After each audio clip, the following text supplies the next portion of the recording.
I was surprised when she mentioned his sense of humor. But Sunny Hostin, her husband accused of committing federal insurance fraud in a... The tension between the co-hosts of The View and former President Donald Trump has reached an intense peak, and it's clear this feud is far from over. What started as political disagreements has now turned deeply personal. The hosts of The View have never held back their opinions, and Trump isn't one to stay silent when faced with criticism. But recently, the situation has escalated beyond expectations. The ongoing clash has turned into a spectacle, fueling debates, igniting reactions from all sides, and setting social media and news outlets ablaze with speculation. Is just unheard of, and it really sounds the alarm for someone like me who studied journalism in college, right? It's... The latest chapter in this heated war of words took an unexpected turn during a recent episode of The View. Co-host Joy Behar sparked controversy by jokingly suggesting that Democrats should stage a mass walkout, possibly even in their birthday suits, during Trump's upcoming joint address to Congress. While her remark was clearly meant in jest, or was it? It sent shockwaves through the media. Behar's sharp wit has long been a sore spot for Republicans, but this time, her words seem to capture the growing frustration among many on the left regarding Trump's political resurgence. Adding, fuel to the fire, co-host Sunny Hostin, who often presents herself as the voice of reason on the show, took a different approach. She argued that Democrats shouldn't even attend Trump's address at all. Why give him the audience he craves? She questioned, suggesting that ignoring him altogether would make a stronger statement than any walkout. The host's remarks drew mixed reactions. Some applauded the stance as a dignified response, while others criticized it as an attempt to stifle political discourse. said something yesterday that really pissed me off. And that was, she said, there will be no wokeness here. Oh, yeah. Let me explain something to you. And then there's Whoopi Goldberg, the unofficial leader of the Views panel, and someone who never holds back. She has taken a unique approach when it comes to Trump. She refuses to say his name, referring to him only as you-know-who. Her disdain for him is unmistakable. During one of her recent fiery rants, Goldberg declared, "We are not our grandparents. We're not going anywhere. And you can call it whatever letters you want to, but you're going to wake up and we'll still be here." The statement struck a chord with the View's largely liberal audience, drawing cheers and applause.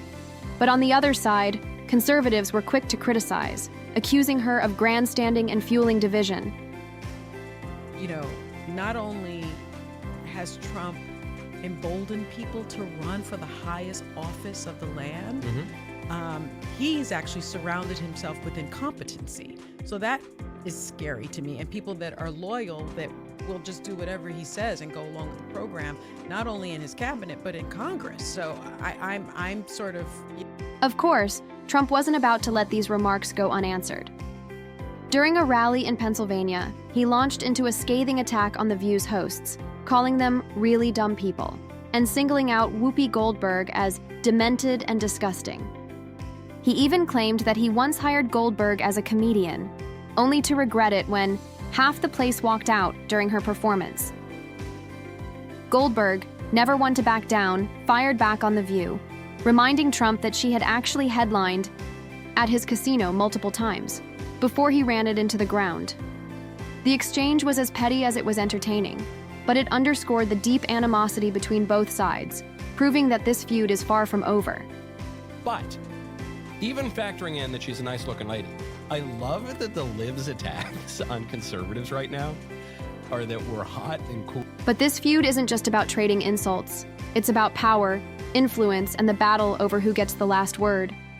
Trump's supporters have long accused The View of being a liberal echo chamber, while the show's fans argue that it remains one of the few platforms willing to hold him accountable. The tension escalated further when Caroline Leavitt, the 27-year-old White House press secretary and a rising star in Trump's administration, became the show's latest target.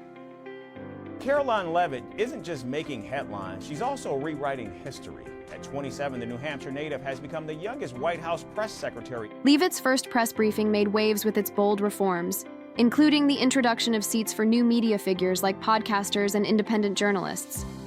However, Her strong stance against wokeness and criticism of legacy media didn't sit well with the View's panel. Whoopi Goldberg was particularly outraged, calling Levitt's position hypocritical. "Without that wokeness, you might not even have that job," Goldberg snapped, highlighting the struggles women have historically faced in breaking into positions of power. But it was Joy Behar who took things to another level. In a comment that quickly went viral, she suggested that Levitt only got her job because of her looks, a remark that sparked intense debate across social media. Sunny Hostin on The View, Tom, basically implicating her husband in this type of... Bahar's remarks sparked immediate backlash, with critics accusing her of sexism and hypocrisy. After all, isn't The View supposed to champion women in positions of power? Conservative commentators wasted no time in calling her out, arguing that the comment was a desperate attempt to discredit a young, accomplished woman simply because she works for Trump. Despite the controversy, Levitt has remained relatively composed, focusing on her duties as press secretary. However, her allies have been vocal in defending her. Conservative pundit Charlie Kirk slammed Bahar's remark as disgusting and accused her of being anti-woman. Even Megyn Kelly weighed in, pointing out that while Bahar's comment was clearly intended to undermine Levitt, it ultimately exposed the double standards conservative women face in the media. According to the documents, he knowingly provided fraudulent medical and other healthcare services, including arthroscopic surgery. The controversy surrounding The View's attacks on Levitt isn't just about her policies or her connection to Trump. It reflects the larger cultural war unfolding in America. The show's hosts have long been outspoken critics of Trump's administration, using their platform to challenge his policies and rhetoric. However, critics argue that their approach often crosses the line into personal attacks, ultimately undermining their own credibility and fueling the very divisiveness they claim to oppose. Adding another layer of intrigue, rumors have been circulating that Trump and his team are considering legal action against The View for defamation. While it's unclear what the basis for such a lawsuit would be, the mere possibility has intensified the drama. If Trump were to follow through, it could set a legal precedent for how public figures engage with media criticism. However, it could also backfire, drawing even more attention to The View and solidifying its role as a persistent thorn in his side. Meanwhile, the feud has had a noticeable impact on public opinion. Fans of The View see the show as a champion of free speech and female empowerment, while Trump supporters dismiss it as a megaphone for liberal propaganda. Social media remains in a constant state of debate, with hashtags like #OurBoycottTheView and Stand With The View trending alternately, depending on the latest developments. But it's just, I mean, Pat, you're married. Tom, you're married. If your husband's doing something, if he's allegedly doing something like this, you guys would know if your wives were up to... But perhaps the most intriguing aspect of this feud is how it has managed to overshadow other controversies surrounding The View's own hosts. Take Sunny Hostin, for example. While she has been one of Trump's most vocal critics, her own legal troubles have begun making headlines. The recent arrest of her husband, Drew Emanuel Hostin, on charges of insurance fraud has sparked questions about her integrity and whether she could be implicated in the alleged crime. It's a story that is still unfolding, but one with the potential to shake The View to its core. Stuff. Let's just not forget who she is. She's been, for years, lecturing America about morality, inequality, systemic failures. As the battle between The View and Trump continues, one thing is certain: this is more than just a clash of personalities. It's a reflection of the deeply polarized state of American politics and media, a high-stakes game where every word and every move is scrutinized and weaponized. With new developments emerging almost daily, this saga shows no signs of slowing down. What happens next? That's anyone's guess. But one thing is clear: both sides will continue to fight tooth and nail to control the narrative. And just when it seemed like the drama couldn't get any more intense, the focus has shifted to Sunny Hostin's unfolding legal troubles, a development that might just eclipse even the most heated moments of this ongoing feud. While The View's hosts have been relentless in their critiques of Trump, calling him out on everything from his policies to his alleged hiring practices, Sunny now finds herself under the microscope. Her husband, Drew Emanuel Hostin, is facing serious allegations, ones that have left many questioning just how deep Sunny's involvement might go. And with the rumor mill spinning faster than ever, this latest twist only adds more fuel to an already raging fire. And it's a very serious crime. In fact, it's one of the largest, if not the largest, RICO case in New York's history. The accusations against Drew Emanuel Hostin are nothing short of jaw-dropping. He has been named in a sweeping legal case involving over 180 defendants, with claims that he participated in fraudulent billing practices and accepted kickbacks in exchange for performing unnecessary medical procedures. And we're not talking about small sums. This is big money. The lawsuit, filed by the American Transit Insurance Company, alleges that Hostin, along with others, exploited New York's no-fault insurance laws to rake in massive payouts. According to the complaint, patients involved in minor traffic accidents, fender benders, really, ended up undergoing invasive surgeries they didn't even need. And who footed the bill? The insurance companies. Essentially saying that it's a money grab, and they're also going to countersue for millions of dollars, $5 million. Now, you might be thinking, what does this have to do with Sunny? Well, that's where things get murky. Rumors are swirling that Sunny, who has always portrayed herself as a champion of justice and integrity, may have known more than she's letting on. After all, she's a seasoned legal expert with sharp instincts and decades of experience. Wouldn't she have noticed if something shady was happening right under her nose? Could it be that she turned a blind eye? Or worse, was she somehow complicit in her husband's alleged misdeeds? These are the questions everyone's asking. Yet so far, Sunny has remained tight-lipped. And let's not forget, Sunny isn't just any public figure. She's a lawyer, a journalist, and a co-host on one of the most watched daytime talk shows in America. She's no stranger to holding others accountable, often grilling guests and public figures about their own controversies. So naturally, people are wondering, will she face the same level of scrutiny she's so quick to dish out? Critics haven't hesitated to point out the irony. Many argue that if this were someone on the other side of the political aisle, Sunny would be leading the charge for their resignation. Harsh? Maybe, but not entirely unfounded. But if she didn't really know what was going on, right, which is what she's probably going to say later, oh, I had no idea what my husband and his associates were doing. We'll wait and see what that is, but I think it's pretty freaking ironic. Of course, Sunny hasn't been completely silent.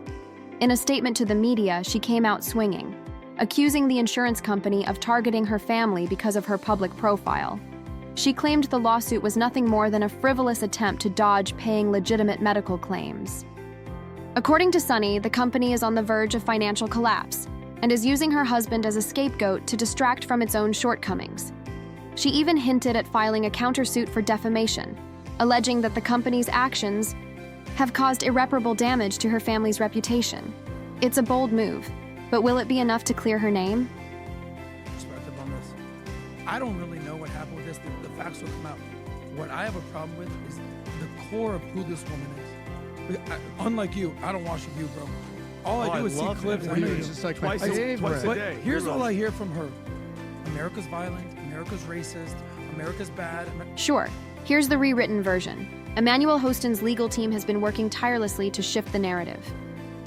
In a recent press conference, his lawyer accused American Transit Insurance of orchestrating a smear campaign, highlighting what they described as a pattern of harassment against medical professionals. This is not the first time they've tried to intimidate doctors into settling baseless claims. Emanuel's only crime is providing care to patients in pain.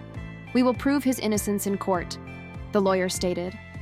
While this defense might convince some, others remain skeptical, especially considering the scale of the lawsuit and the detailed allegations outlined in the 698-page complaint.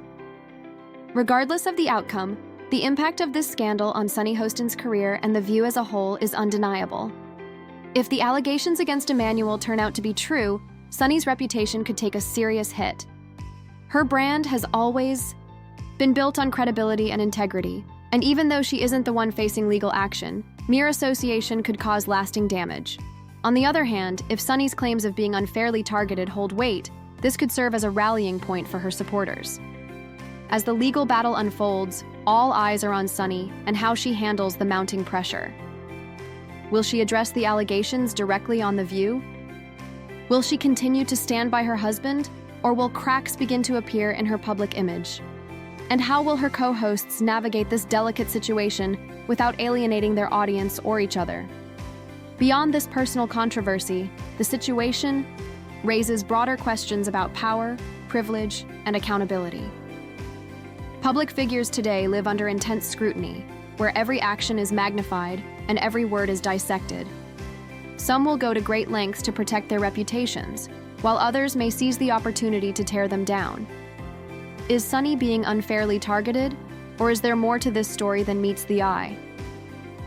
Could this controversy mark the end of her time on The View, or will she emerge stronger than ever? And what impact will this scandal have on the show's already heated dynamic? One thing is certain: the drama is far from over,